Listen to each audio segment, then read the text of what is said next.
So guys, so may re-repair tayong washing machine. So start crown. So dinala sa atin ng kapitbahay. Ano daw, pumutok daw. So ano kayong problema nito? At saka tingin ko dito guys, sunog na yung motor. Oh. Ayan, may burn. Humislap na sabi ni customer eh. Tara, samahan niyo ako guys. Repair natin ito. Let's go.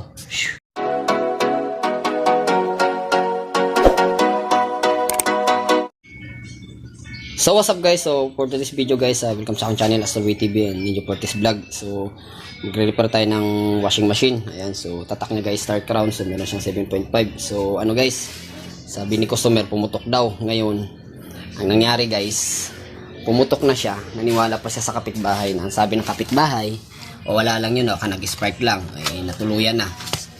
Ayan, kita natin guys, burn yung motor. Pero i-check pa rin natin linya, malay natin hindi lang yung ang sira motor. Ito ang inaano ko guys, kasi yung gearbox niya guys alog na, tapos may mga leak na siya sa gilid. Ayan, kita nyo, ito palitanin na to siguro, kaya siguro nabasa yung motor. So check pa rin natin linya. Tara guys, samahan nyo ako, check natin yung mga wiring nito. Let's go. So guys, so check muna natin yung wiring nito. Kami tayong tester, check natin lahat para malaman natin kung ano sira nito. So kuha tayong cutter, check natin. Basa guys, oh, kumistap dito eh. Yan, basang basa. Yun, wiring lang guys. Ayan, so kita natin sa inyo ng close up. Ayan, may wiring na bukas. So ayan guys, patayin ko lang, pakita natin. So guys, so nabuksan ko yung plastic niya. Yun, basang basa guys. Ayan, so meron siyang, yun, nagdikit ang guys, yung kanyang plug. So yung kanyang line 1 at saka line 2 nagdikit. So kaya nagkaroon siya ng burn. So check pa rin natin yung machine kung naapektuhan siya, yung kanyang motor kung naapektuhan. Nag-burn eh, kumislap. So buksan natin to guys. Check muna natin yung motor. Let's go. So guys, so check muna natin yung motor niya kung naapektuhan. So pagputol nito guys, para hindi kayo malito sa nito, dito nyo putulin para meron kayong palatandaan pag baguhan kayo mag-repair. Yan, putulin mo yan, tapos ito sa kabila putulin mo rin. Huwag yung ubusing putol, magtirap po kayo ng konti para hindi kayo malito sa wiring. Ayan, so cutter lang natin, check natin yung motor kung naapektuhan yung pinakapuso niya. Kasi pinakapuso niya, pagka naapektuhan yung pinakamotor niya guys, hindi natin papagana yan. Pero kung goods pa naman, papagana natin yan. So lagay natin itong ating tester, lagay natin sa buzzer. Yan, buzzer lang. So pag buzzer guys, magre-read po na yung yan, resistance. So check natin yung kanyang forward. So meron siyang 39. So dapat ito sa kabila meron ding 39. 38. So dapat 38 plus 38, dapat nasa 70 yung reading niya. 70. So mababa na ang kanyang resistance ng kanyang 61. So pagpa-plus nga natin guys, tingnan natin. Dito 35. 35, dapat dito 35 din. 35, so dapat dito ay 70. 70. So 61. Pwede pa naman guys, pwede pa yung motor niya, goods pa. So yung kanyang capacitor, hindi na natin i-check to kasi tingin ko wala namang problema sa capacitor. Yan, tingnan natin yung capacitor, goods naman yung capacitor niya. Balik na natin yan.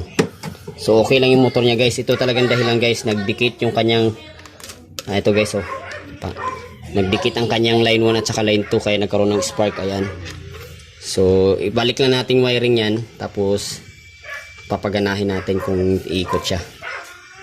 Yun, balik ko lang dito yung wiring niya guys, tapos titesting natin kung iikot. Ito ididikit na natin to, putulan na natin to dito para maano natin. Let's go.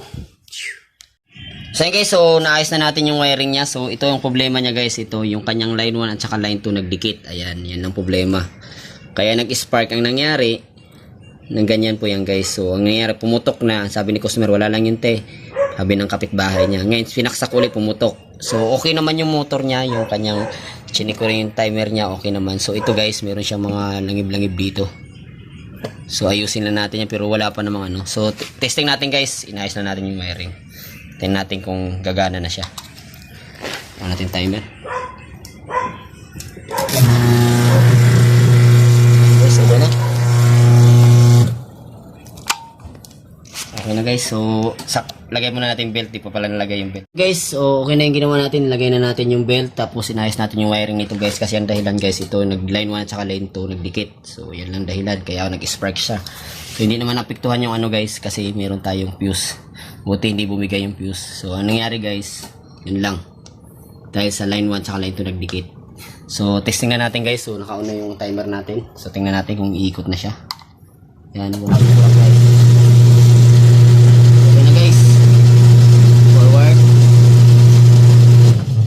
guys. Reverse. Ay, namatay pala guys. So, on natin. Yan.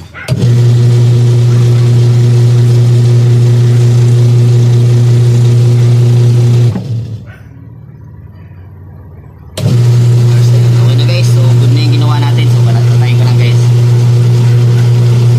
So, itong ganitong machine guys. So, palitanin na po ito ang gearbox niya. Ayan. Kasi meron na mga link, so nabasa na yung mga wiring niya kasi yung gearbox niya ay alog na po. Pakita natin sa inyo, palitanin na po yan. Yan. Tayo na natin yan. Palitanin na po ang kanyang gearbox kasi meron na siyang alog. Ayan guys.